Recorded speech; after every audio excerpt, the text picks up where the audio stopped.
What up, everybody? At the start of Ghost Season 3, Monet was still grieving for her son Zeke 3 months after being gunned down at Mecca's hangar. Zeke died only a few weeks after finding out that Monet was not his aunt, but actually his mom. So at the time of his death, their relationship was definitely not on the best terms.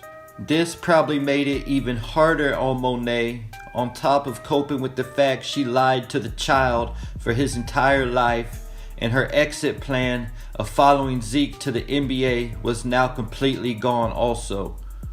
So at the beginning of this season, Monet had been depressed in a shell of the boss lady we remember from the first 2 seasons. But finally, Kane and Lorenzo bring Monet a scapegoat as the person who killed Zeke, and Monet started coming back to life a little bit.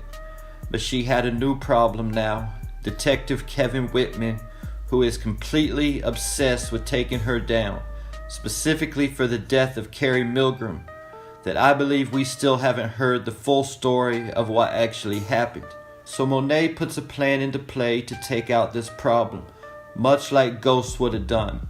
To me, Monet moves like Ghost more than anyone else from Book 2. Do you really think Obi would have been threatening Diana like that with Monet in the meeting and her not do something about it? Matter of fact, the rest of the Tejadas didn't even invite Monet to the meeting to discuss Diana being in trouble, probably because they knew her plan gonna be killing Obi, then killing Noma. Then they would take all that weight and profit for themselves with no risk of family being killed. Getting me to how Monet used the 48 laws of power to eliminate Detective Whitman. Obviously, to start off, Whitman had all the power. He pulled Monet over, harassing her, and busted out her side mirror with his elbow. Then Whitman showed up at Monet's bar, harassing her there also. But like I said, at this point in time, Whitman had all the power. So Monet had no choice but to utilize Power Law 22, use the surrender tactic, transform weakness into power. While at the bar, Whitman invited Monet to have a conversation. So Monet and Davis decided to meet up with Whitman to find out what he had on her. At this meeting, Monet and Davis let Whitman do all the talking, using Power Law 4, always say less than necessary. During this meeting, they are able to achieve their goal and find out what Whitman knows, using Power Law 3, conceal your intentions. But this meeting did not go flawless for Monet without Whitman using a Power Law to make a move himself, using Power Law 39, stir up waters to catch fish. He breaks Monet and gets her to lose her temper and slip up about a GTG member who killed Zeke. But this meeting ended up being a huge L for Whitman because when his bosses Blockmo Rodriguez and Jenny Sullivan found out that he mentioned Mecca, they got him suspended. Davis and Monet are also keeping a harassment incident record to report all the times Whitman has harassed Monet in some type of way. The traffic stop, the bar, and even after being suspended, Whitman was still posting up outside of Monet's crib. This is when Monet took her game to another level. She reconciles her relationship with Diana to send her to go speak to Whitman. She really had no one to send but Diana because she is the only Tejada Whitman would look at as a civilian. Even in this action, we can say Monet utilized Power Law 2. Never put too much trust in friends, learn how to use enemies. Either though Diana is Monet's daughter, they had been beefing for a while now. And because of this, Diana had more to prove than anyone else in order to get back in Monet's good graces.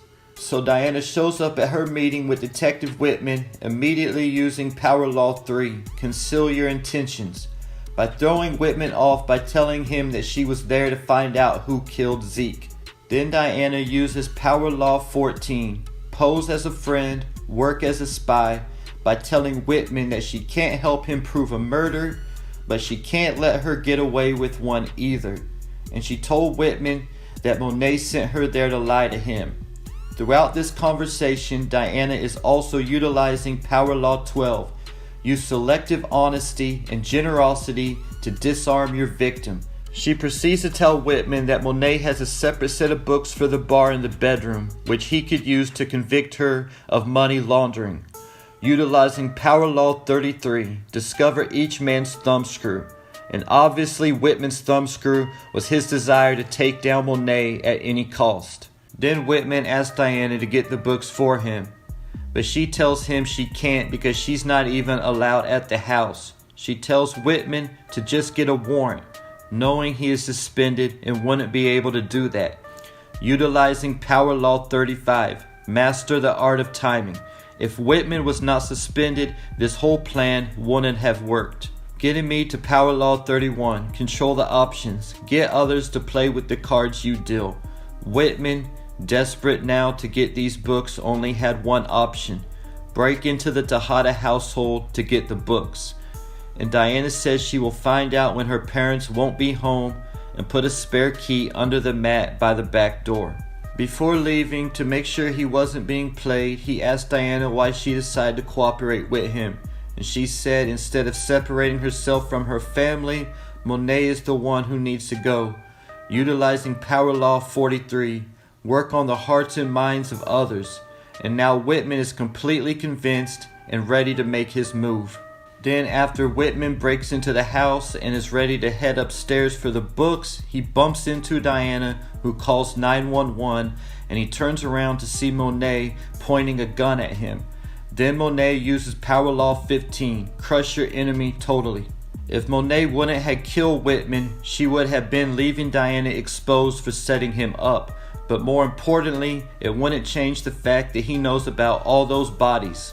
We also see Monet even had to use Power Law 3, conceal your intentions, with Diana, because Diana didn't know that Monet was actually planning on killing him.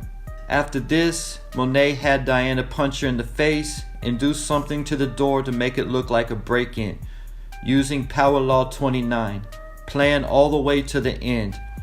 Because either though Whitman broke into the house, they had to make it look all the way legit and have a story to tell the cops so Monet could claim self-defense. And the entire time Monet and Diana were utilizing Power Law 28.